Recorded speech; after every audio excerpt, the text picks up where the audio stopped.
Nightmare Alley, David. We talked a few weeks ago about the 1947 version starring Tyrone Power. And tonight we're going to talk about the 2021 quote unquote adaptation Right. by Guillermo del Toro. Both films were based on this novel, Nightmare Alley by. Give that to me. Okay, here, you take it so you can read it. Oh, okay, cool. Thanks. All right, great. That's your homework. Oh, sorry. Really? Yeah. We're gonna pause and come back in a couple months. It's my gift to you. Thank you. I'm glad we were able to pull that off because I think it was the tarot cards last time. We didn't work. But William Lindsay Gresham's novel came out in 1946. The movie came out in 1947, and we discussed a lot about that, kind of in a meandering fashion, admittedly, a few weeks back. But in between that episode and this one, I read the novel.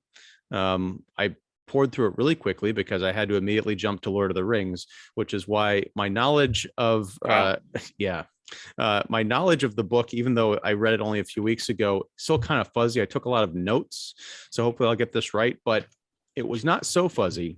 Are they Cliff Notes?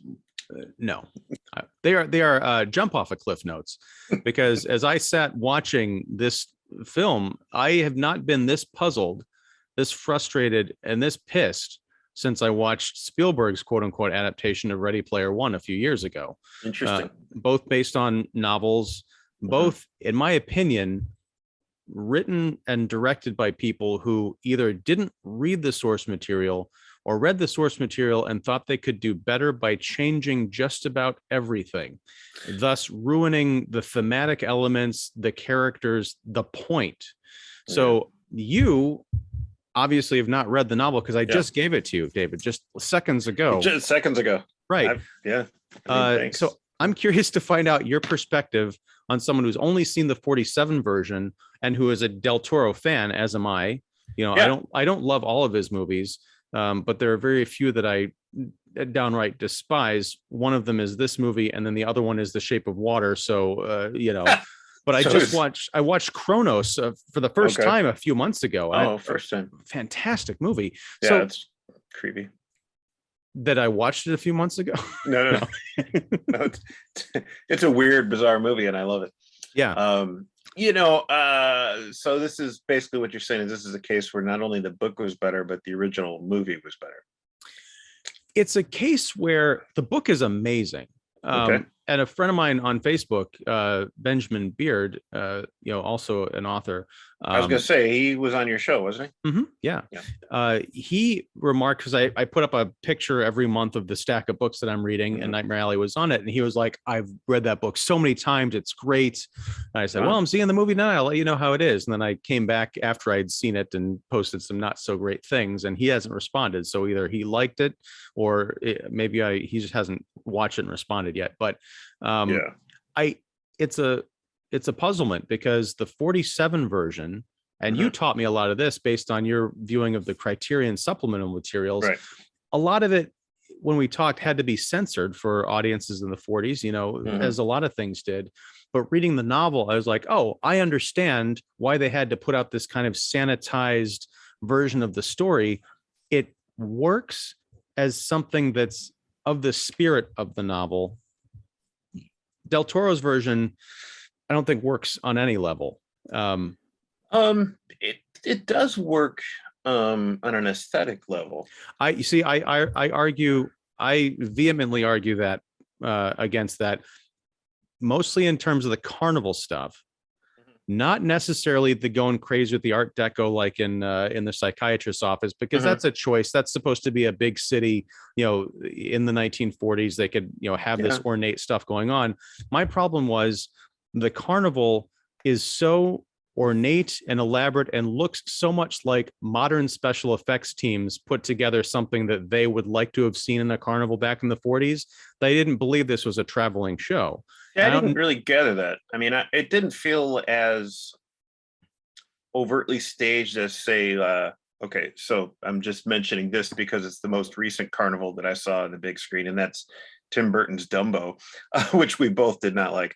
But that felt very much like a production, a a stage. No, I'm not saying it felt staged. I'm saying that, and this is coming again from the reality of the book and the reality of the 1st film. So if you're going to adapt this, I feel like if you're going to make this kind of a change, you need to kind of spell it out. This carnival, this felt like in Del Toro's version, a planted institution outside of this town. It didn't feel like something that packs up and moves across the country. There's that tent where I think it's Willem Dafoe collects all these oddities in glass jars. I'm like, so he individually wraps these things in paper and packs them up in hay crates and moves on every 2 weeks? I don't think so. There's that giant devil and skull attraction that, again, looks like something that Del Toro's would have come up with, but not as a practical. It didn't look like carny stuff. I totally get that, and I see where you're going at. It only felt like it moved once, so it did pick up like after Willem Dafoe's Clem offered this silent wanderer played by Bradley Cooper a job. He said, hey, you want to come with us? We're going on 20 miles south or whatever. Okay. And so they didn't move after that. So what was weird is it seemed like that next location that they went to must have been like a permanent location, because there's this road, and then across the street from where the carnival is supposedly propped up, there's this like bathhouse that Toni Collette's character and her, I guess it's not really established that that's her husband. It is, well, it's in the book. In the original movie it is, but David's played by David Strathairn. That's where they reside. Yeah. So they offer baths to whoever, but it seems like that doesn't seem like it's a house on wheels. So well, and also the carnival, and we keep coming back to this image a few times in the movie, the establishing shot.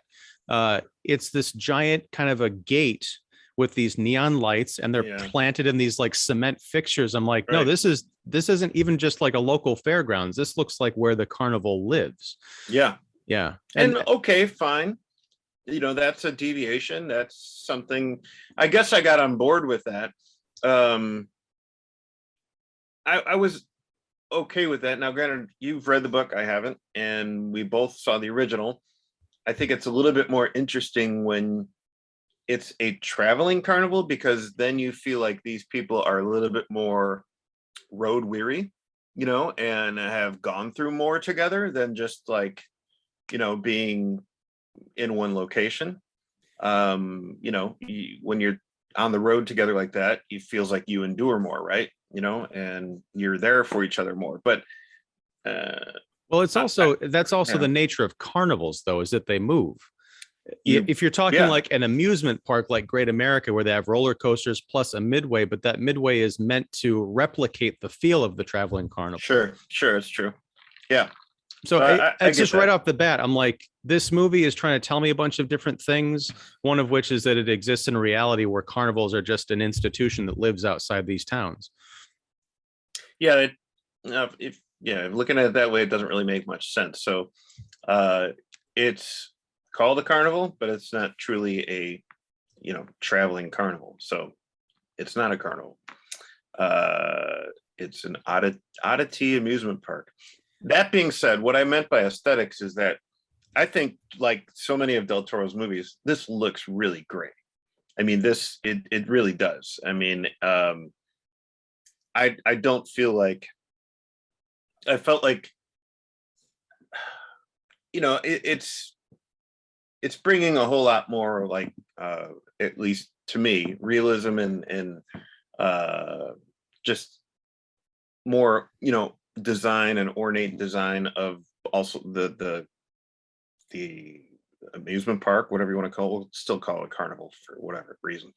And like you said, the interiors of the psychiatrist office, the mansion of the was it Mr. Grindle? I get it, but it still looked really, really nice, like so many Del Toro movies look like. I mean, this is like, I would imagine he's working with the same, art. I didn't look, but he's probably working with the same production designer and art designer as Shape of Water.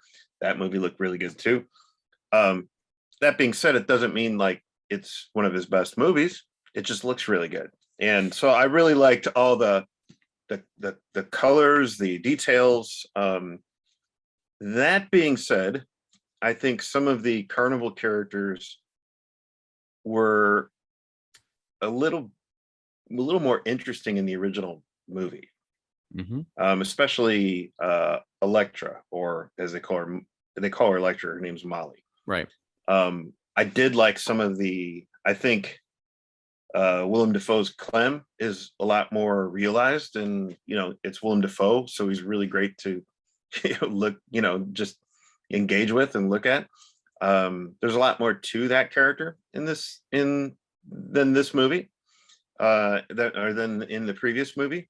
And I don't know, Rooney Mara as Molly, she just seems kind of vacant to me. Let me step back and talk about these two characters, because I think especially Molly, she's one of the big problems I have with this. And one of the reasons that I think that the writer, because it was co-written by Del Toro and Kim Marsh. Kim Morgan, I think. Morgan, yeah, sorry. Yeah, film critic. Yeah, I was talking about another movie today with a character named Marsh, and I got Morgan and Marsh mixed up. Gotcha. The M's, yeah. The Molly character in the novel and in the original film was very much a teenage girl. She's like 17, I think, or something like that. Parents are kind of gone, and then Bruno, the strong man, here played by Ron Perlman, mainstay of Del Toro. Del Toro, yep. Yeah. He's kind of like the overprotective, dad. Not that she gets a lot of, attention from people because they're constantly moving from place to place. But when Stanton Carlisle, this mysterious drifter played here by Bradley Cooper, shows up, he kind of sort of notices her, but he's more focused on, at least in the original versions, on Xena, who is played here by Toni Collette. She's the one who in this reality owns I was going to say the bathhouse, but like the motel that has the shower in it. Yeah, she's kind of like the elemental, character. He plays with the tarot cards and predicts, certain things that are surprising to the audience. Right. So Molly, as originally conceived, is naive. She kind of falls in love easily, but she has, sort of trust issues, but she's very much protected.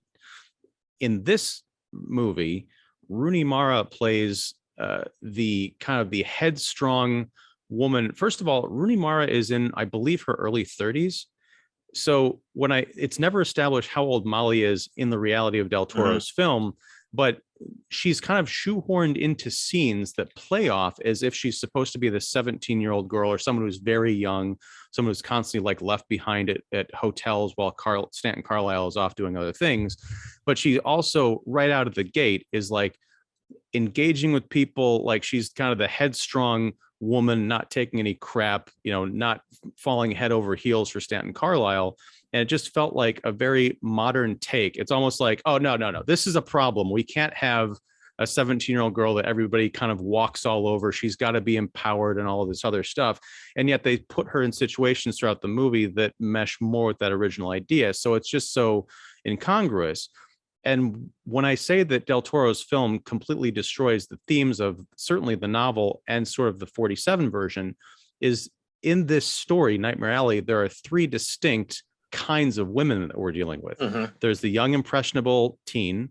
There is Xena, who is the older woman she feels that she has power over Stanton Carlisle in some respects, but she also kind of falls in love with him and is betrayed by him. And then you've got Lilith Ritter, the psychiatrist, who is probably closer to, maybe a little bit older than Stanton Carlisle, but certainly not as old as Xena, who he feels that he can get one over on her in terms of their introduction, but ends up being, his destruction. So she's a bit more of a femme fatale in the classic film noir sense. Yeah. Right. So you're tampering with these archetypes, thus muddying the impact that these three women have on the psychology of Stanton Carlisle. And yes, this is very much a story about a man. It's a man's story, but it's also about how he's affected by the women in his life. Yeah, and that's where this movie kind of fails, because it doesn't feel like this man is really affected by these women or anything. True. And that's, I mean, Tyrone Power did a great job in the original. Yeah. He was pretty much, he played a really good Cad, I think one of the things that Del Toro and Kim Morgan try to add here, which is somewhat interesting, but it never really adds too much to the character, is they have this whole backstory about how, he, in essence, had a bad relationship with his father on a farmhouse, and basically it was so bad he was cold-hearted enough to just let his father die and then light the house on fire and leave. Interesting, again, cool aesthetics, really nice to look at, but what's really going on? We don't really know. Well, and I'll tell you what's going on. Again, this writer, I don't know if it's her or if it's Del Toro working together, but none of that's in the novel. We do get into Stanton Carlisle's, we get into his backstory, and he does have a rocky relationship with his dad, but it plays out in a way that is far less predictable and far more interesting, and speaks to his character development at the midpoint in the book when we find out about like what was really going on. Mm-hmm. That this cheap idea of, like, almost towards the very beginning of the film, we start seeing these flashbacks and eventually it comes together like what really happened. But this guy, when he's, I don't know how old he's supposed to be when he kills his dad, but he looks like Bradley Cooper. They didn't hire like a younger actor to play him. It seemed recent. Right. But this is also before he signs up, with the carnival. Right. So he's a grown man who goes and murders his father.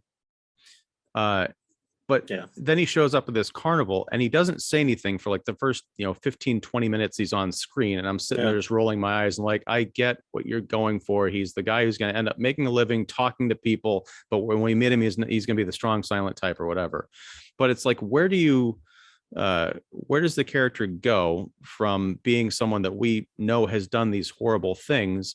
And at the end, he's just a character who continues doing horrible things. There's no growth. There's no sympathy. There's no understanding of this character, which is, again, the entire point of the book. We see an innocent man, or an innocent, corrupted throughout the course of his life through various degrees, become the corruptor. And there's this entire religious aspect that's played out, I think, really well in the 47 version, right, that is almost completely glossed over in this remake. Now, the fact that he kills his dad also loops into this weird bit of dialogue where when he's explaining, or someone is explaining the con to him, like these kind of confidence scams, mm-hmm, about like mind reading and stuff. In the book and in the movie, it was always like he could read people by saying, "Oh, I'm sorry." He could read other men by saying, "Oh, I'm sorry you lost your dog when you were very young, or something happened to your dog." And someone asked him, like, "How did you know that?" And he said, "Everyone's had a dog." Yeah. In this movie, he's like, "Oh, you and your dad, you had an abusive father and he walked out on you. How did you know that?" "Well, everyone hates their fathers." I'm like, I'm sorry, what?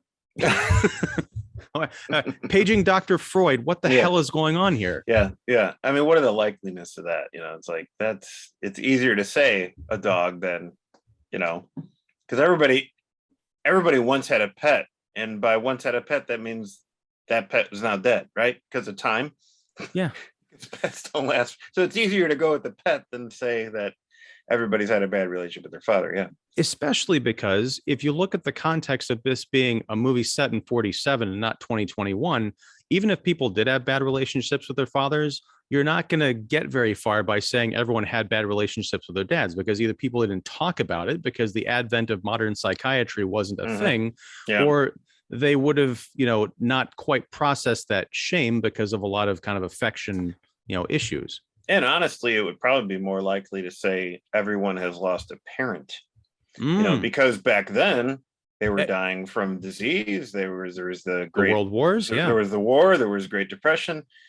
All that. So you're likely to cast a net wider in that sense. But that's the thing about this movie is every 5 to 10 minutes, and this movie is almost 2.5 hours long. There would be these detours And I understand that there are things you have to do in adaptation to make a work stand out from a novel to make it, dramatically work on a screen. But there are also choices where I could tell they just did this to do something different. But that different, I don't think they stopped to say, if I make this change, what does this do to the themes of the story I'm trying to tell? And like these little like grenades kept going off in my head. I'm like, what? Wait, no. Yeah, I totally understand. That being said, like I mentioned, I do like how some of the supporting characters, some of the other carnies are portrayed in this one a little bit better than the other one. Like you mentioned, Ron Perlman's Bruno. Maybe it's because it's Ron Perlman, but I feel like it's a little better fleshed out and maybe has more screen time. Again, maybe because it's Ron Perlman. I don't know how he's portrayed in the book, but in the previous movie, he just seemed like the kind of like rando tough guy that it almost seemed like he had a relationship with Miley, which seemed kind of weird because of the age gap and stuff. It was more like it would be more convincing as a father figure, as it kind of is here, where he's just like, and there's even a little bit of an explained backstory about how, hey, he explains to Stan, I promised her parents I would look after her and blah, blah, blah. So that makes a little bit more sense of his protectiveness. And you have this kind of like diminutive little man who's also in there. You have this character Funhouse Jack, played by the great Clifton Collins Jr. I kind of like that. So a lot of these characters are a little bit more prominent. I wouldn't say realized, but prominent than in the previous movie, and more interesting, I guess. And that's true. And though I like these performers, I don't. If it means that we're going to sacrifice the meat of Stanton Carlisle's story, I say get rid of them. Have them just be cameos played by random actors. I mean, Clifton Collins almost fits that bill. I'm like, why did they hire him to be in this role? This literally could have been anyone. I guess, yeah. But let's go back to Willem Dafoe's character as the guy running the carnival. Yeah. In the movie, the 47 version, and especially in the novel, he's not really a presence, but the presence he is not pleasant. Yeah. He's kind of like the cold-hearted, I run a traveling carnival. I'm trafficking, I'm dealing in human misery and exploitation. I'm not going to take out, this new hired hand to a nice steak dinner and like explain all the tricks of the trade. On top of that, again, not understanding the material, when there's the whole idea of the geek, which is a theme throughout all three adaptations, which is, I'm glad they stuck to, but it's they at least mention, it's a person who works in the carnival who is a freak who like bites the head off chickens and just completely debases themselves for people's entertainment. And idea, their addiction. Yes. They are given a place to stay. They're supplied with booze, and they're essentially insane. So they'll do anything that they want. And Stanton, at one point in this dinner that he goes out with Willem Dafoe, he says, "How do you get someone to geek?" And he says, "Oh, you just pick them up from different places." And he's like, "Where do you get these folks?" And he says, "Oh, like Nightmare Alley." I'm like, no, Nightmare Alley is not a place. It is the metaphorical space in Stanton Carlisle's head that represents him constantly running and feeling like he's never going to to escape the night of his own dementia. I'm like, really, this we joked about Cliff Notes before we went live. This feels like, or maybe we're already live, I don't know, but it feels like Cliff Notes, like, oh, Nightmare Alley, it's a place. It sounds really scary, and we can make a carnival out of it. Yeah, I mean, that was very unfortunately very much so on the nose, and I was like, wait, I don't think they mentioned that in the previous movie. I mean, I remember Stan asking, how do you get somebody to geek? Where do you find these people? I mean, honest enough, natural questions. Yeah, I don't have a problem with him asking the question. I was just the first answer out of the first answer was like so obvious. And I don't even mind so much uh we see a lot, maybe it's because it's Defoe, but I don't mind so much them extrapolating a lot more on Clem, the character. Because, if you're going to make a remake, I don't want it to necessarily be by the numbers and very much so like the previous movie. Let's expand a little bit more on the characters. Cool, that's fine. And it's not that Defoe's Clem is a nice guy, but he's definitely well, not even he's kind of taking a liking to Stan and taking him under his wing, but he's still kind of cautious with him too. He's not a guy who necessarily trusts everybody, but he's willing to, give him a break for his benefit too. I'm going to give you a job, but here's the deal, so he's always kind of thinking about his end and his angle. So he's not like getting him a job out of the kindness of his heart.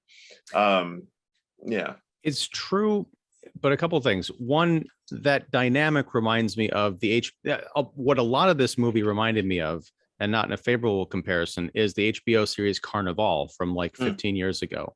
Okay. Defoe's character, I think, belongs in that universe where it is very much this idea of like the freaks traveling the country and they've kind of like have this found family and they're dealing with outside forces. Mm-hmm. The point of the Clem character, I don't even remember if he had a name in the book or the movie. I think it was just Clem, but yeah. he was just essentially the presence of the carnival owner. That guy would target Stanton Carlisle as a potential geek. I don't believe that Willem Dafoe, because was it Tim Blake Nelson shows up at the very end as the guy who, spoiler alert, gets Stanton Carlisle to geek for a different carnival. Yeah, for a different carnival.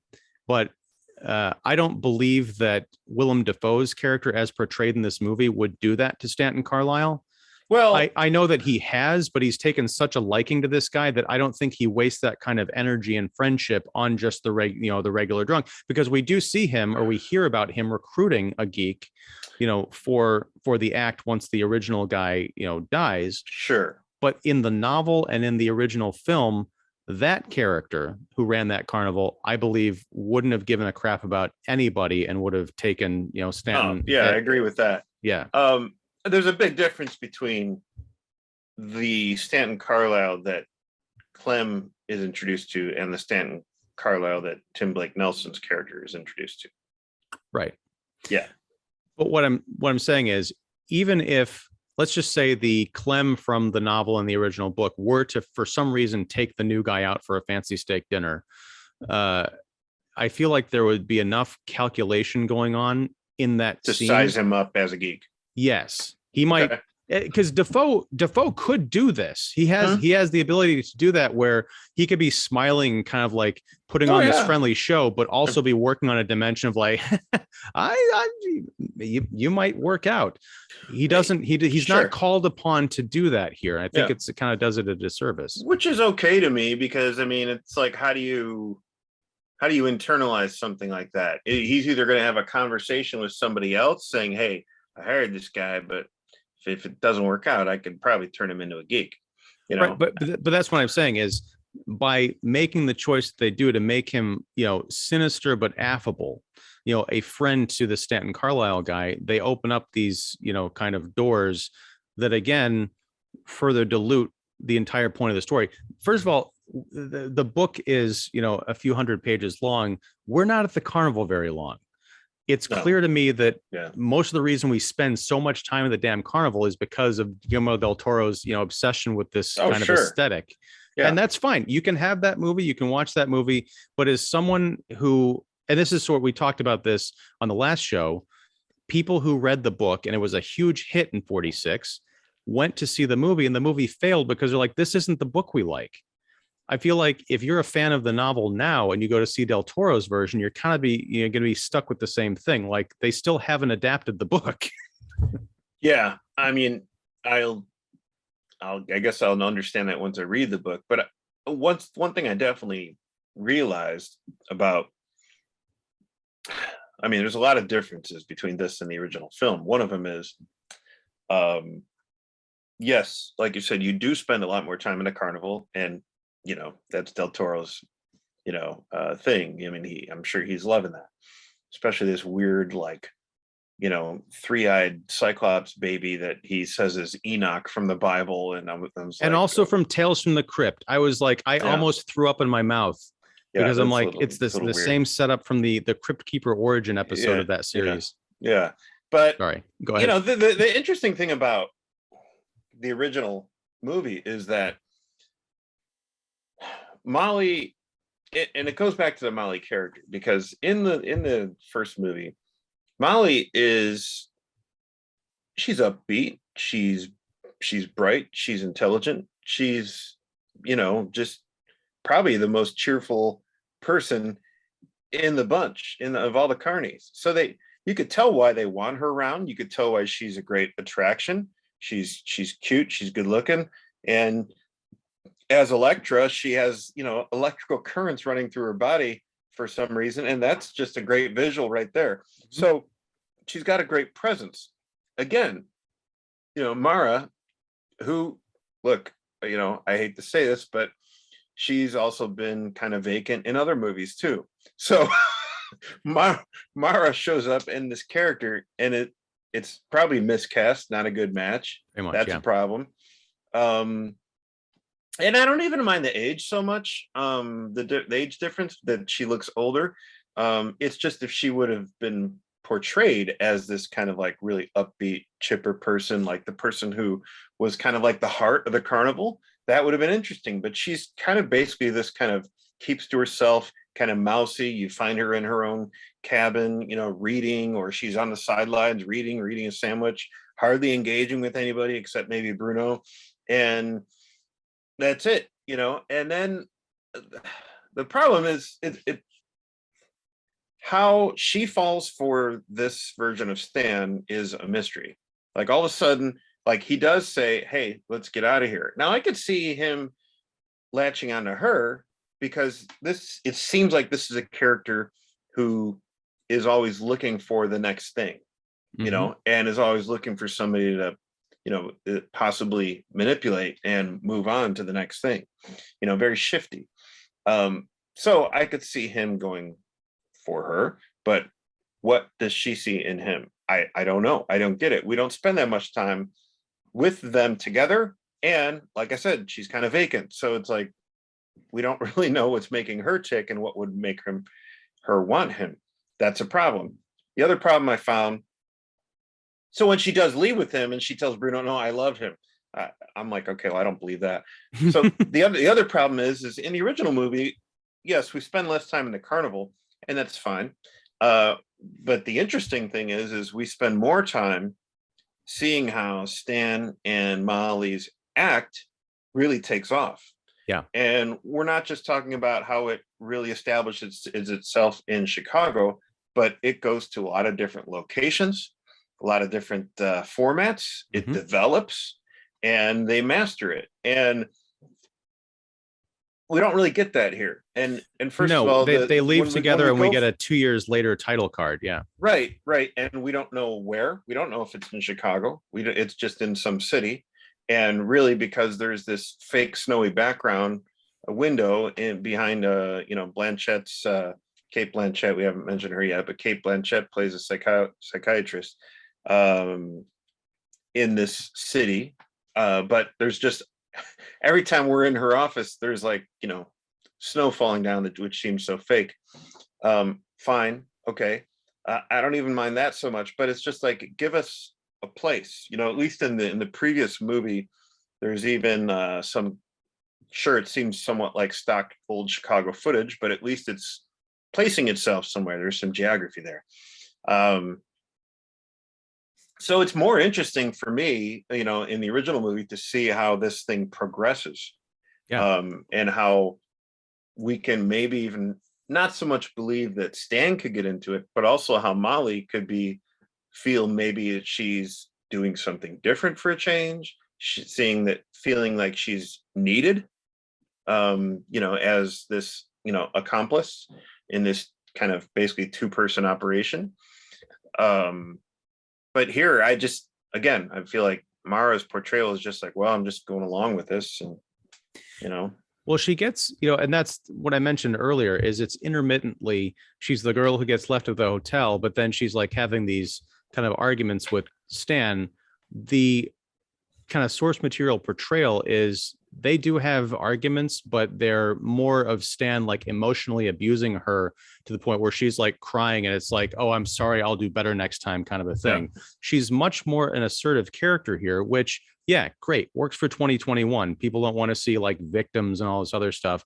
But if you're talking about a story that's set in a particular time and based on a book that's set in a particular time, you kind of have to be okay with saying, yes, we're going to have an unempowered young woman who gets, taken advantage of by this sleazeball guy, because that sleazeball guy is going to end up destroying himself and being taken advantage of and screwed over by a woman who is more empowered and cunning than even he is, the Lilith Ritter character. Uh-huh. So it's all just kind of a mess. As far as the whole Chicago thing, I think the only reference we get is the record machine in Lilith's office. I think if you look at it, because this is what I was doing, I was like looking at the scenery because I'm like, I can't stand listening to these people talk about nothing. I think it said like Chicago, record or Chicago Sound Company or something on the machine itself. Now, that doesn't mean that was set in Chicago. It could have come from there, but it's like a nod. But I agree. The 47 version, it was cool because you could see, I think you saw like the Chicago Theater or something like that. Or there was a reference to like it being a 2-lane street, very different than it is now. But we don't really spend any time. We get that one scene essentially with the rich upper crust, crowd going through the act. And that's when we're introduced to Lilith Ritter as the sort of the plant in the audience. Mm-hmm. But one of the things that I could not abide, everyone loved the Sherlock TV series with Benedict Cumberbatch. Mm-hmm. I was not a fan. I didn't watch the entire thing, but one of the things I couldn't stand is it wasn't so much that he was the world's greatest detective. It's that he actually had psychic superpowers. Yeah. And we get that here with Stanton Carlisle. There's a scene where Lilith Ritter, Stanton has a blindfold on, and he's supposed to be reading things about people in the room. And it's a whole act he's worked out with Molly based on code words. Lilith Ritter stands up and she's like, I'm not buying this. What am I holding? What are the contents of my purse? And Stanton guessed correctly. It's a gun with a pearl handle. Yeah. Later on, he Sherlocks it. I think he explains to her like, oh, well, when I took off the blindfold, I instantaneously noticed the angle of your wrist. And I deduced from that it was a heavy bag. And what do women carry around in a heavy bag in purses, but a pearl handle thing? They do this with another scene at the carnival where they're talking about, it was the marshal character who comes in to shut down the carnival. And he's like, the shoes. And I deduced from that it was polio, and he probably had a mother and all this other stuff. But he deduces this stuff in such a screenwriterly formula that I don't, in the novel, you get a more of a sense that he had to kind of work at it and piece things together. Learn it. Yes. There is a growth process for him becoming this figure of renown. And through that growth process, because he is able to achieve success and make other people believe that he has powers and perhaps some divine intervention, that he starts to buy his own bullshit. You don't really get that here. You could be charismatic, but there is something you still need to learn is picking up this kind of grifter mentalist type stuff. And I think they do it better when Tyrone Power portrayed Stan Carlisle, because he's a good looking guy. You could tell he's charismatic, but he was still very studious and observant, and he's a type of guy, the way he looked and the way he carried himself, he's the type of guy who could easily be taken in by other people and say, hey man, do you want a gig? I could teach you a few things. Oh, hey, yeah, I'll show you the ropes. Whereas Bradley Cooper, he just looks shifty, because he doesn't really say anything. He's not outgoing. He's not necessary. He doesn't necessarily come across as charming right away. He comes across as maybe more shifty and mysterious. So I could see why Bruno would be suspicious of him. I could see why, at first Clem was just kind of like, Whereas Tyrone Power kind of, as the movie opens, he's studying what's going on with the geek. He's in the crowd, he's moving around, and eventually, he gets a gig as kind of like an announcer himself, So it just, none of this just seems like really earned, none of these transitions that Stan is going through, they don't feel there's no flow to it really. And the big crime is that they have this expansive runtime to explore all this character stuff, but they waste the first half hour of the movie on essentially the Star Wars episode one-ification of this universe. They explain everything, like how he came to, hook up with the carnival. They even explain, Molly's chair, which is like this little, kind of a seat that she sits in and the currents go through it. But then I don't know time to build that. I don't know how long it took him to make this, but he comes up again with a Guillermo del Toro special electric chair, this giant spinning wheel and all this like stuff on it. I'm like, okay, where did you find the materials to build this? What in your life suggests that you have the artistic or carpentry knowledge to put this together? Did anybody help you? How was this a surprise to Molly? It just, none of it made any sense unless you're just saying, oh, it's a cool movie thing. And, that could have easily been solved by some more scenes, with explaining all that, or showing all that. Or just have it be a cool chair that was there the entire time, as was in the 1947 version. We come up to it and we're like, oh, the Carney folk built this thing. Yeah. That's it. Yeah. And you could say, they built it, but I elaborated on it, or something. Fine. But and it establishes him, unlike the previous movie, it establishes him as an artist who carries a sketchbook around. Fine, who makes really great drawings, and it made me want to think immediately, well, I'd like to get the making of this book, or this. I would like to get the making of book because I'm sure it has all those cool sketches in there. That's true, and I'd forgotten about the sketchbook aspect. Which I guess can solve some of the design issue, but that doesn't necessarily. I can draw, a portrait of Kate Blanchett. I can't build a giant electric chair. I mean, it would be rudimentary compared to all the other sketches, I'm sure. But I mean, this guy, he explains it away as like, oh yeah, when I was a kid, my mom entered me in all these drawings, and I just happened to win every one of them. Okay, fine, but yeah, it just seemed like really convenient. Yeah, to include that, and it's a nice visual, but it still didn't. It's still, a lot of these beats were very just quickly inserted, it seems, to kind of get to the next thing. And I knew going in that this being a Del Toro film, that we were going to get a more graphic depiction of the geek. And you just knew, like, I'm sure you can appreciate the whole less is more approach, that the previous movie took. I get it. What you don't see can be more frightening and scary than what you do. Here we see, I don't even know the name of the actor who portrayed the geek in this one, but he looked like, kind of like a strung out young John Hurt. We go deep into the geek pit and we see, the chicken being let out, and he, chases the he chases the chicken, and he grabs him easily. I mean, wait, what about the scene from Rocky? But anyway, but it's a little too easy. But I don't know if they broke the chicken's leg on the way down or whatever, but we see him basically rip off the chicken's head with his mouth, teeth, and everything. And it's like, okay, well, yeah, I forgot this is Del Toro. Of course he's going to do that. Well, and at the end, towards the end, we get two very graphic deaths with Mr. Grindle and with I guess his heavy as bodyguard guy. Yeah, even before that, the judge and his wife, did the murder suicide thing. Again, not in either version of the previous story.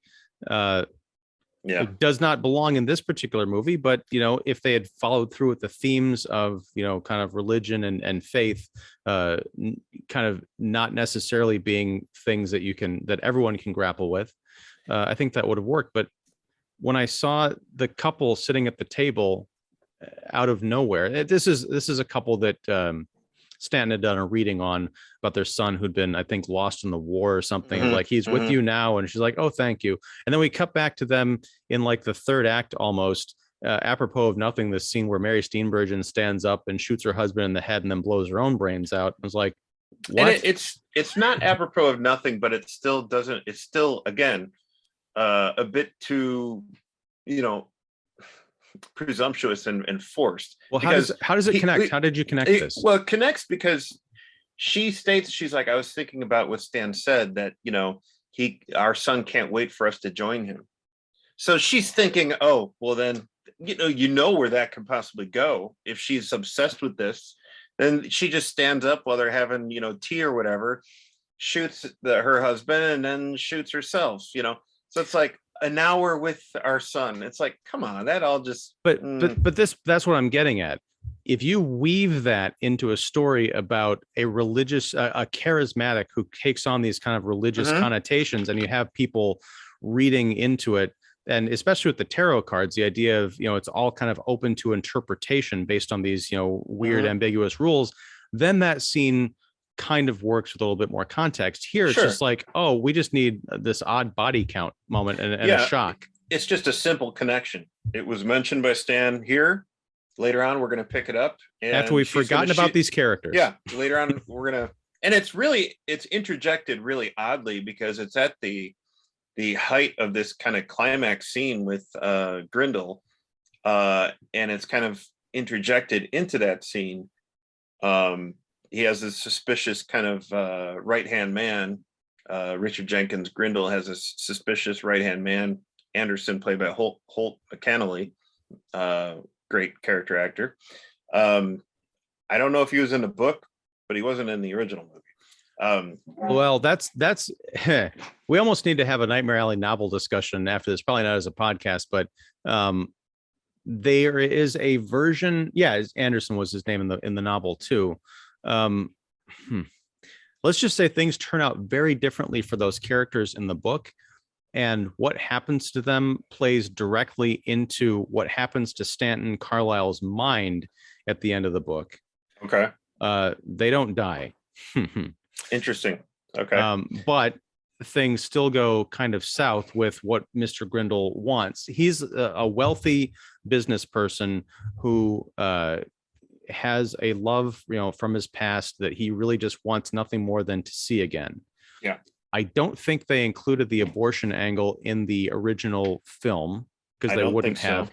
I think it was just like, oh, she was this lady that I loved a long time ago, and I just would love to see her again. Yeah. I'll give you any thinking of her. Yeah, I'll give you any amount of money if you could just manifest her, which forces Stanton to go from these carnival tricks to pretending to read people's minds and things about them in a room to, I can actually pretend like I'm manifesting a ghost, or running a spook show, as they call it in this movie and in the book. Yeah. In the novel and even in the original film, Grindle is just this old, wealthy, aloof man who can throw money at problems, but he's not a monster. Except in the novel, and I don't want to spoil anything, he is revealed to be a monster, but then he kind of disappears, and it's like a real shock moment. Like, this is not exactly where I thought this was going. In the film, he's played very well by Richard Jenkins. Sure. But he's a bastard from the moment you see him. Pretty much. And he's almost this kind of like reclusive Howard Hughes type, kind of character. The exterior of his mansion initially looks like a penitentiary. It's a really odd location. Whereas, in the other movie, it feels more like, kind of like a Citizen Kane type of mansion or something like that. It's an odd thing. I didn't, mind the change so much if it wasn't for the fact that my problem with that whole part of the movie is that Stanton never really felt he felt too at ease during all this. Because what I liked about Tyrone's portrayal is that he said yes to these gigs because they were, more money, a challenge for him, something different, maybe a step up. But at the same time, he was really nervous about it. Mm-hmm. And he wanted to make, there's anxiety. And it helps what the original movie does really well as it progresses is we see how he's cracking. Yeah. And it's because of the pressure of all these different turns that he's taking and who he's trying to, how he's trying to fool people, how he's, bringing Molly into it all. And he's the type of person, and, the way that the Lilith character is onto him, that freaks him out. And he's like a wounded animal that, once he's either, wounded or trapped, gets even more, kind of, anxious, paranoid, crazed, and wants to lash out. So there becomes this gradual unraveling that seems, so believable and obvious in the original movie that it just really, honestly, doesn't really happen here. Yeah, I mean, there is a mounting kind of tension, but it doesn't feel like it's based on anything. So when he beats Grindel to death in this garden, after it's revealed that Molly, who he had hired to pretend to be the ghost of this Mm-hmm. dead girl, the whole idea is like, okay, just stay like 100 yards away or something so he can see you, but don't get too close. Yeah. But Grindel kind of runs up to her and wants to grab her. Yeah, and the jig is up. It plays out a little bit differently in the novel, and it's very creepy. But Carlisle eventually tells Molly to he either tells her to go or she just hightails it out of there anyway. He beats Grindel to death, and it's in such. And this is where I'm really disappointed in Del Toro, because it's like ever since he made that big splash with Pan's Labyrinth and the general beating that one guy to death with the wine bottle, like smashing his face in. It's like he has to have a smash face bit in each of his movies. He did it again in The Shape of Water. Mm-hmm. He's doing it here. And then he doubles down on it because then Carlisle, the bodyguard, Anderson, senses something's wrong, runs out, sees... You guys got to run him over twice in a car. It's like runs him over twice and mutilates his face. And that, we get nice big horror movie close-ups of the carnage. I'm like, this movie is not at all what it's supposed to be about. Yeah. No, I didn't really have that kind of fear going in. I kind of really wanted to trust Del Toro with the material here. And I felt like those were kind of just, kind of like cheap moments. Yeah. And again, those moments aren't really earned from the Stan Carlisle perspective and portrayal and point of view, because okay, I get maybe accidentally hitting him too hard and then maybe realizing, well, I got to finish this, but he's just like bludgeon, and she's horrified, we're supposed to be horrified, but it's more like, huh? It's like, what? I don't know, maybe we're supposed to believe that he is this capable because he killed his father. Okay. Well, that's whatever. That's the other thing, because we have established that by then that he was a murderer from the beginning. So it's again, what's the point of establishing that? Yeah, that we're going to show that he's capable of this. Okay. That could have shown a lot of things. That could have shown that, maybe his father was awful and that he was done with that relationship and he was sickly and he just wanted to let him die and then move on. Okay. It doesn't really mean that he was just this awful person. Didn't really have to be. But later on, we just realized that because he's going to these like weird kind of unearned extremes, that, okay, we're just supposed to get on board that he is this brutal, terrible person.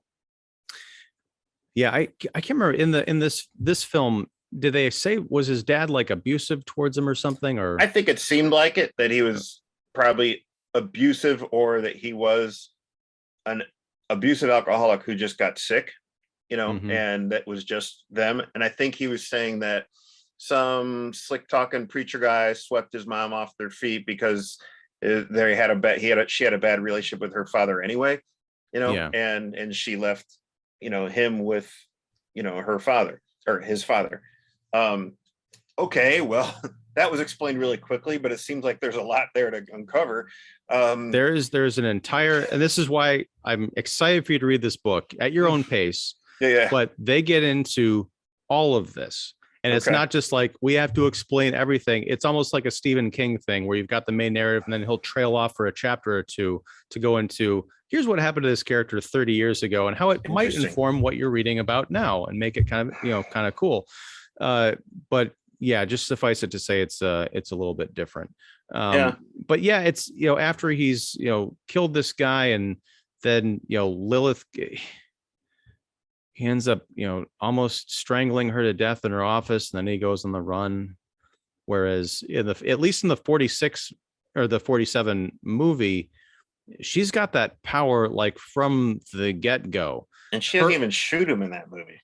No, she just freaks him the hell out by saying, I'm recording this conversation, or he realizes that the conversation is being recorded. He's confessing to all this, and she's just saying, I don't know what you're talking about. These delusions that you've been coming to me with for weeks, they make no sense. I haven't been helping you scam anybody. Patient. Yeah. Right.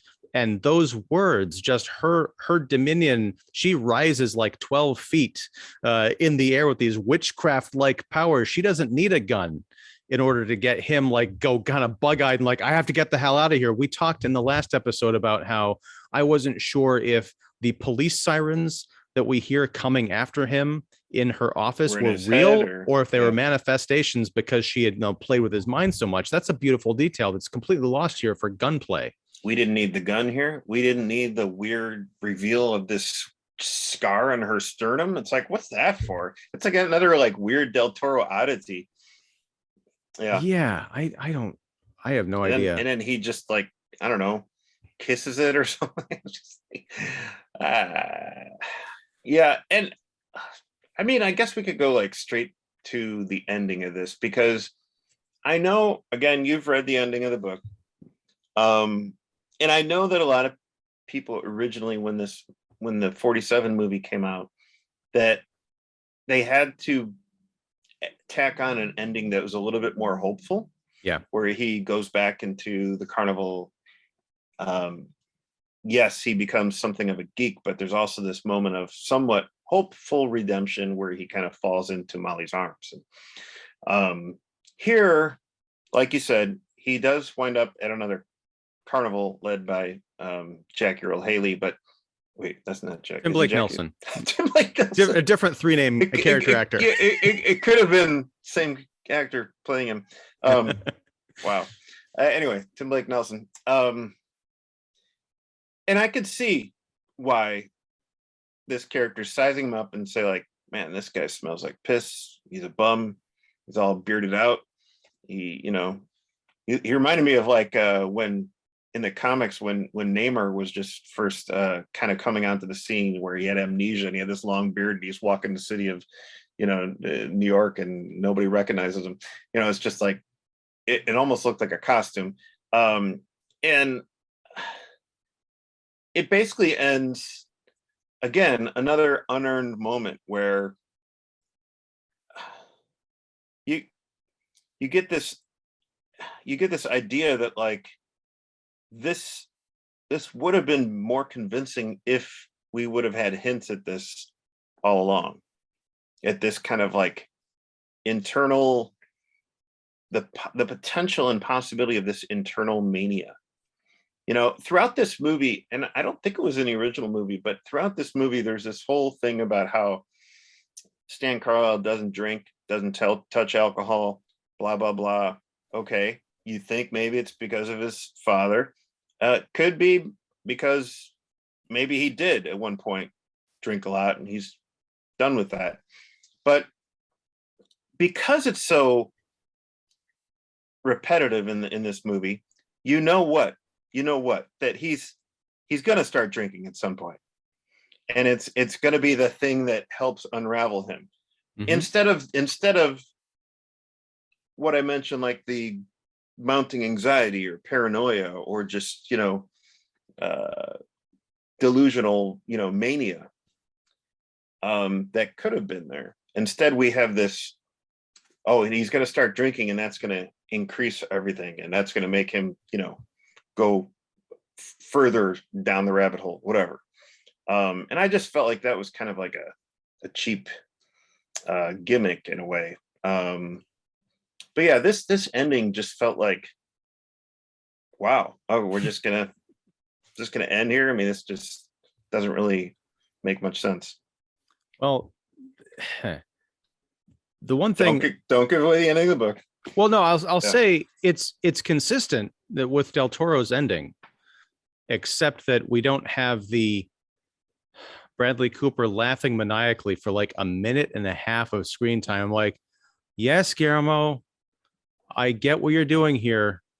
You don't have to keep repeating the punchline, because when Tim Blake Nelson eventually gets around to saying, hey, I could use a geek, or would you geek for me? And, Carlisle says, I was born to do this, or I was born for it. And then he starts like laughing like a crazy person. Well, but it's the novel ends in a very similar way. But it's more of a chilling kind of a thing. I'm not going to say it's a surprise, but it's written as if it were meant to be a surprise. And I could see from 1946 readers, going through this lurid novel that probably had a lot of stuff that ideas that they had not encountered before, being stuck. It was almost like a Twilight Zone ending 20 years before the Twilight Zone, or 10, right? Yeah. And it's a great, bit of writing there. But you're right. The through line is completely buried, especially because the one thing I really love about this movie is David Strathairn as Pete. He's great. He's the alcoholic husband of Xena. Yeah, he's the alcoholic husband of Xena from the carnival. And it's like and he and Xena used to be 20 years earlier. They had been like a huge, successful kind of a world traveling act. But his alcoholism led to them, screwing up and losing all their fortunes and having to do these carny tricks in a traveling show. He is also the second, part of this act with Xena, kind of like screwing rubes out of their money with this fake, mind reading stuff. This whole system, yeah.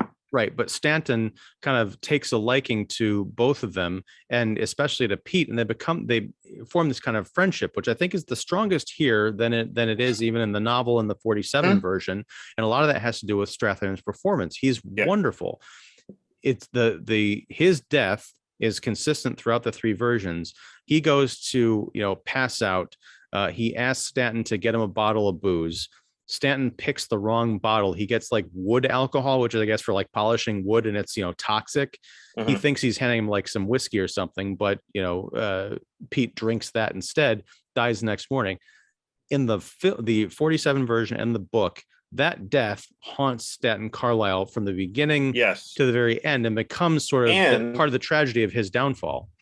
And in the first movie, the way it's filmed and the way it's played out is, we're not sure if Stan meant to or it was an accident. If he meant to kill him or it was an accident. And I like that. In this one, it seems deliberate, and then we're done.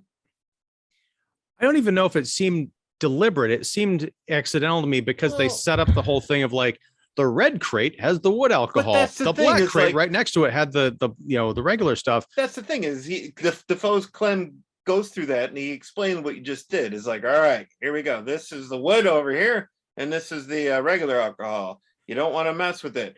Emphasis. It's going to play out later. Yeah. And so we see him literally grabbing the wood side, a bottle from the wood side. I understand that, but the reading I got was more of carelessness. like he just grabbed I a bottle, guess. because his relationship with Pete seems the one that is the least driven by manipulation in this movie. He genuinely seems in awe of him and like he can get something off of him. So it doesn't feel like he would deliberately, try and get him out of the way. I feel like it is more a situation of like, I don't have to bide my time much longer because this guy's going to drink himself to death, whether or not I intervene or not. I suppose I wasn't totally on board with I mean, I could see that he wanted to learn something from him, but I still felt like he wanted that because he wanted to be able to do what Yeah. Pete did. And at that point, he was even like, hey, would you be willing to teach me that? Not because they were like, he was becoming enamored with Pete or because they were becoming great pals, but he knew that this was a guy who could be easily won over just by paying attention to him.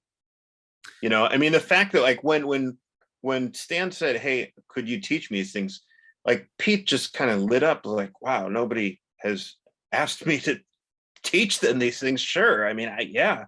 And I think it's because Stan knew that this guy was way past his prime and he was going out any day now. And it would be an easy thing for them to one day find him dead because of alcohol. And it would be easy for people to say, oh, poor Pete, he mistaked his booze for wood alcohol. Yeah, he was that far gone. You bring up something, and I'm glad you did. I can understand, the movie trying to tell us something with its visual language. The fact that we see that Stanton Carlisle is likely a murderer almost from the first time we see him, right? It would lead us to believe that he would, try and get this guy out of the way. Yeah. Again, you take out that backstory, you leave in the ambiguity, because in the novel and in the 47 movie, as we mentioned, Stanton Carlisle is haunted by this. It's possible he's haunted by it, even if he killed this guy deliberately, because it's like, well, I've never killed anybody before. I thought it would be easy because I get what I want, but I still have this guilt. And the thing is, that would have been probably more impacting if we didn't have that whole backstory with the father, because of the way Strathern portrayed Pete. The character of Pete is given a lot more screen time here, and that's kind of a great thing. It's not that the actor in the previous film didn't portray him well. It's just that there's more screen time here. There's more Pete to get used to. So we definitely feel for the whole situation a bit more. And I mean, it would make sense that he would be a lot more haunted by Pete's death, whether it was an intentional murder or an accident. So I don't know why they didn't run with that, waking up in a cold sweat after another successful two-person show with him and Molly, with images of Pete or whatever. I think even in the first movie, during that whole successful run, there was something that triggered a memory of Pete that he remembered, and it caused him to freak out. And I wish that kind of thing was in there, because it would have been a little bit more dimension, a little bit more nuance to the character. Well, also, again, this goes back to spending more time at the carnival than with this, the evolution of this act, because the thing the book and the 47 film did very well, it's not something that's completely obvious, but if look for it, you can see the theme working its way through. Stanton and Pete end up having very similar trajectories, going to the heights with this kind of act, and then through alcoholism, but also through, bad choices. And you don't get the sense that Pete was as manipulative, but you do get the sense, right? But he and Xena had issues that we weren't really privy to. Sure. But they go down these parallel tracks to their doom. That is, very well established early on. Another thing that I thought was a missed opportunity, and it goes back to that Sherlockification of all of these tricks that Carlisle does in the book, and I won't spoil it for you, but there's almost a sense that as Stanton Carlisle gets more renown and people start ascribing these religious kind of spiritual gifts to him, there's almost a blurred line. And there's this one performance, which I won't get into, where the outcome is so vague. I don't even remember if they explain it like what actually happened in the book, you're kind of left to wonder, is this Stan Carlisle getting too close to the sun? And by sun, I mean God, of him saying like, I'm gonna show you that you're tampering with forces that you shouldn't. You think this is all an act, but there's a very thin veil here that you're about to peel back. None of that's in this movie. Yeah. There isn't too much of a God complex here. He becomes vain and arrogant, sure, and power hungry, I guess. But I would have, I would have appreciated more of a internal, mental, emotional unraveling to him. Well, I would too. And it brings me to the last kind of point that I want to make on this. That beautiful scene, not beautiful, but it's just really well put together in the 47 film and in the book, where, as I mentioned, the marshal of this local town, or I guess in this movie, just the town that they happen to live outside of, comes in with a bunch of his deputies to shut down the carnival because they heard that there was a geek working there. Yeah. And there's this whole thing of Molly, she's, a young girl and she's indecently dressed and all that stuff. Stanton pulls the marshal aside and uses his mental abilities, or, his ability to read people, to kind of tell this guy, look, I know you're screwing around on your wife. And I know that you're also a leader of this community who poses as a very religious person. Go back to your family. And the marshal like drops all ideas of like shutting the carnival down. It's not so much that he feels like Stanton is going to blackmail him or something, or reveal his secret in front of everybody. It's just like, oh, I've got someone who's put me in my place and reminded me that I'm a big hypocrite and I need to go fix my life. Yeah, it's unheard of. He's so wigged out that he's found out. Right. And there's almost this religious aspect to it because Stanton is quoting the Bible to him. It's almost like he remembers that he's actually sinning. In this movie, the marshal's big to do is he had, polio and he had mommy issues or something like that. I'm like, so the entire idea of like religious or spiritual hypocrisy, which is a great undercurrent of the source material, that's just gone again. Yeah, it's unfortunate. And, it's surprising that, we have, Kim Morgan, who, does a whole special features kind of verbal essay and wrote a really well written essay on in the Criterion edition. And then you have Del Toro, who's supposedly a big fan of this movie, and you'd think that between the two of them, or the book or the movie, and probably both, right? Let's say both. Yeah. So you think between the two of them that they would, be able to, even if they made some deviations, at least hit at the core, be a little bit more loyal to the core themes and portrayals and characteristics that should have been included here. Yeah, it's baffling to me. Because I'm sure if I were to sit down with either of them, they could talk very eloquently about their passion for the source material. But if I were to show them this episode that we're recording right now, I'd be very curious to see what they have to say. And it's not that they need to answer to me. It's just that, we can talk. This movie came out and I'm going to say it underperformed. That's almost not fair because it came out the same weekend as, Spider-Man No Way Home, which took almost $250 million. Nightmare Alley made not $3 billion, $3 million. And it's released by Disney as well, or at least the Fox arm at Disney.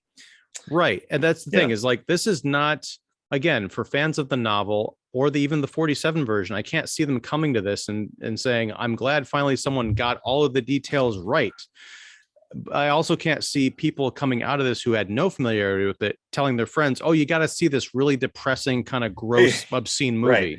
Hey, I mean, it's either going to be, Del Toro loyalists or those who know about the movie, the original movie and the novel, which to me they have to be hardcore cinephiles. And they're very curious as to what Del Toro would do with this. I don't even see a time other than, sure, it's not it's not a good Christmas release. It's not a good release up against No Way Home, but I don't see a good time to release this any other time of the year. Maybe around Halloween, Nightmare Alley. Okay, sure. Carnival, but still, it has a very specific audience, I think. Yeah. But that's sort of the tragedy of it is I feel like if it had had a more, like October, September, October, still technically in the award season window. But if they had just adapted the material and made it a film that people could really, I think, get behind, you can make it disturbing. That's fine. There's certainly like weird elements to the book that'd be kind of unsettling to see on screen. But if it's something that really is about something and keeps all these themes intact, and you get people saying, this is causing me to rethink what my life choices. There's a lot of talk about toxic masculinity in the culture. I think you could really grab people with that by delving into it and see how the women in Stanton Carlisle's life react to his, version of that, but also feed into it and also help destroy it and him. I think this could have been a real great conversation starter, and just this instead of this mess. Yeah, the three women in his life could have been a lot more defined. Could have been a little bit of less of this, a little bit more of that. That one could have definitely been recast.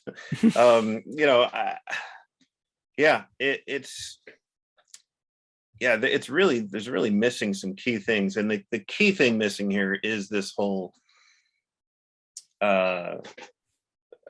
downward spiral of Stan Carlisle. It's just not there. It's not. No. And we haven't really talked about Bradley Cooper. I like him as an actor, and we've kind of talked about this. I don't know if he's just miscast, or maybe he's just lost because he doesn't quite know who his character is supposed to be, because the screenwriters don't seem to know either. Well, it's definitely a thing of the writing and the directing, right? Because I always just saw him as Bradley Cooper. Because I think what sucks is you could easily see him playing this character right. Yeah, he has it in him. I mean, gosh, look at the downward spiral from A Star Is Born. Well, and also even, it's kind of a different character, but it shows his ability to exude charisma. The Hangover movies, he was like the fun-loving kind of like the gang leader. He had the charisma to get these, admittedly kind of losery guys to go on these like crazy excursions to Vegas and Bangkok and stuff. So you could see how he could draw people in with this magnetism. You just dial that degree, back by a few degrees to say, okay, this is appropriate for the 1940s. Sure. And you can have him be a really charismatic figure. Yeah. All right. Well, we've been talking about this. We're going to run into the actual runtime of Nightmare Alley pretty soon. So I think we'll just cut it here.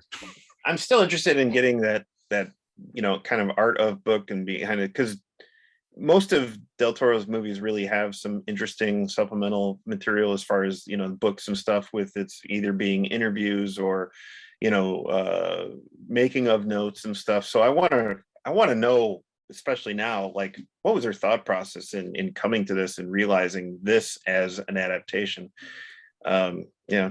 Yeah, and don't get me wrong. I know when we started out, we began with the production design. I think it is very well done. I just think that in the case of Del Toro's previous works, whether it's Pan's Labyrinth or Crimson Peak, you can go nuts and over-design the hell out of that stuff, every frame within an inch of its life, but it's always in service of a story.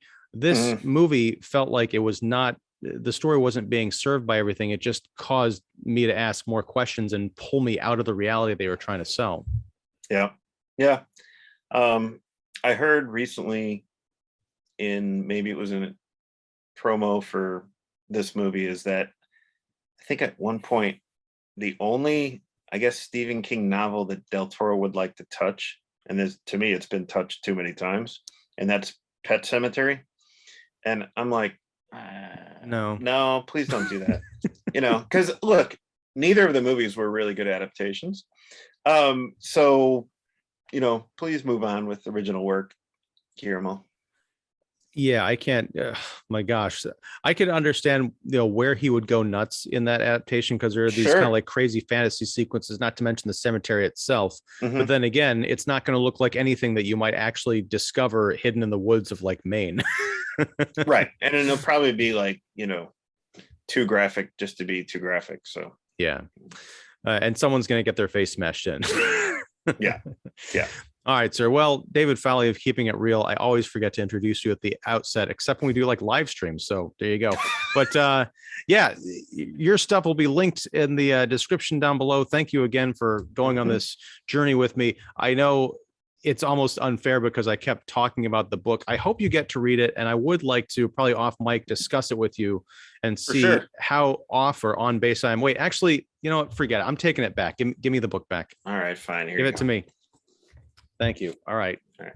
Yeah. You can have it back later once Santa hasn't determined if you've been naughty or nice yet. All right. No, You could sorry. still roll it up and sneak down my chimney and put it in my stocking. I don't like where this is going, so I'm just going to cut this conversation. Have a great night, man. Thank you. All right. Bye. Bye.